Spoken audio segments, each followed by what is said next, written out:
Hello दोस्तों, स्वागत है आप सभी का लर्न इंडिया 97 के इस यूट्यूब चैनल पर। तो जैसा कि आप थंबनेल में देख पा रहे हैं, एक सत्र में 2 डिग्रियां मान्य नहीं, ऐसे शिक्षक भी होंगे बाहर। ऐसे 47 शिक्षक हैं जो टीआरई 2 के कैंडिडेट हैं और अब उनको बाहर किया जा रहा है। खैर, इससे में सवाल ये भी उठता है कि ये गलती किसकी है, क्या सिर्फ वो कैंडिडेट की है या फिर जो डीबी वगैरह किए थे उनकी भी गलती है। इस खबर पर बात करते हैं और आप इसको ज़रूर देखिए। अगर आप टीआरई 3 के भी हैं, टीआरई 4 की तैयारी करना चाहते हैं, तो भी आप कहीं के भी शिक्षक बनेंगे भविष्य में, तो आपका सब्जेक्ट कॉम्बिनेशन कितना सही है आप यहीं से जान जाइएगा और सतर्क हो जाइएगा। ठीक है, चलिए चर्चा करते हैं पूरी खबर पर। तो दोस्तों, देख पा रहे हैं आप टीआरई 2 के चयनित 47 अध्यापकों पर गिरेगी गाज। और ये जो गिरेगी गाज, ये सही भी लिखा हुआ है, क्योंकि आप जानते हैं रिकवरी की भी बात होती है और उन पर कार्रवाई की भी बात की जाती है। तो अगर आपके डॉक्यूमेंट्स में ज़रा भी कुछ भी ऐसा है तो आप अभी से सतर्क हो जाइए। पूरी न्यूज़ की बात करते हैं। ये कटिहार से खबर निकल के आ रही है। तो सबसे पहले बिहार लोक सेवा आयोग के तहत टीआरई 2 के तहत विद्यालय अध्यापकों के दस्तावेज सत्यापन में विसंगति, आप जानते हैं ये सत्यापन का प्रोसेस हो रहा है अभी पर। तो 47 शिक्षकों पर गाज गिरना तय माना जा रहा है। इन सभी शिक्षकों के मामले में सुनवाई आगामी 6 फरवरी को शिक्षा विभाग की स्थापना DPO रूबी कुमारी के कार्यालय वेश में होना तय है। तो ठीक है, 6 फरवरी पर इन पर कार्रवाई, इनकी सुनवाई होने वाली है। आगे बताते चलें कि इसके पूर्व में 42 शिक्षकों के दस्तावेज के सत्यापन में विसंगति को लेकर स्थापना DPO द्वारा मंगलवार को सुनवाई की भी जा चुकी है। ठीक है, तो ये इन पर गाज गिरने वाली है, क्योंकि इन्होंने क्या किया है, इन्होंने एक ही सत्र में 2 डिग्रियां ली हैं। आगे देखिए, स्थापना DPO के कार्यालय द्वारा आदेश में कहा गया है कि बिहार राज्य अध्यापक नियमावली 2023 के तहत आयोग के विज्ञापन में वर्णित प्रावधान के आलोक में जिला शिक्षा पदाधिकारी अमित कुमार के आदेश पर गठित जांच समिति के द्वारा जांच विसंगतियां पाई गई हैं। ठीक है, निर्धारित 6 फरवरी को सुनवाई के दौरान आपत्तियों के सापेक्ष संतोषजनक प्रमाण पत्र नहीं रहने की स्थिति में उसकी नियुक्ति रद्द करने की कार्रवाई के साथ साथ वेतन आदि के मद में भी वसूली की जाएगी। ये लाइन आपके लिए इम्पोर्टेंट है।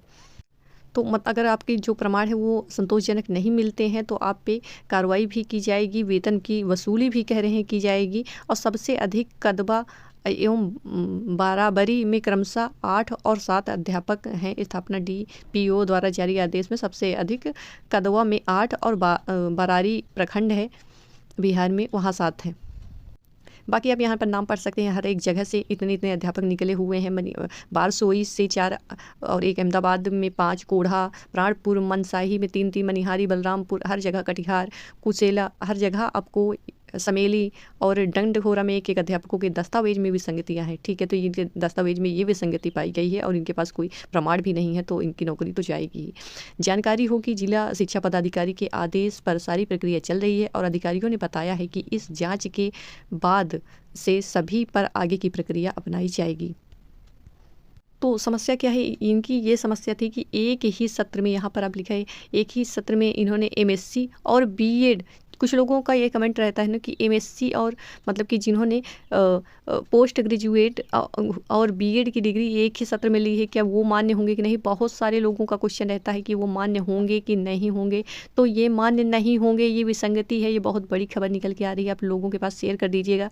ठीक है, इस वीडियो को, क्योंकि उनको, अगर उनके पास भी ऐसा है तो अपने जो उनके पास अगर कोई उत्तर है, उनके पास तैयार है, कोई प्रमाण है, तो वो उसको तैयार करें। ठीक है, ताकि उनकी जॉब ना जाए।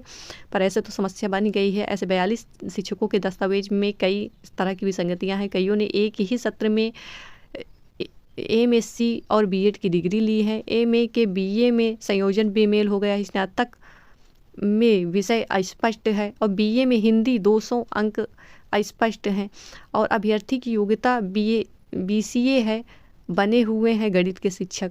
और CET के अंक पत्र पठनीय, अपठनीय आदि शामिल है। मतलब ये वो विसंगतियां हैं कि कोई किसी के हिंदी में दिक्कत है, किसी अस्पष्ट का मतलब है कि वो मतलब कि 2 साल नहीं होगा।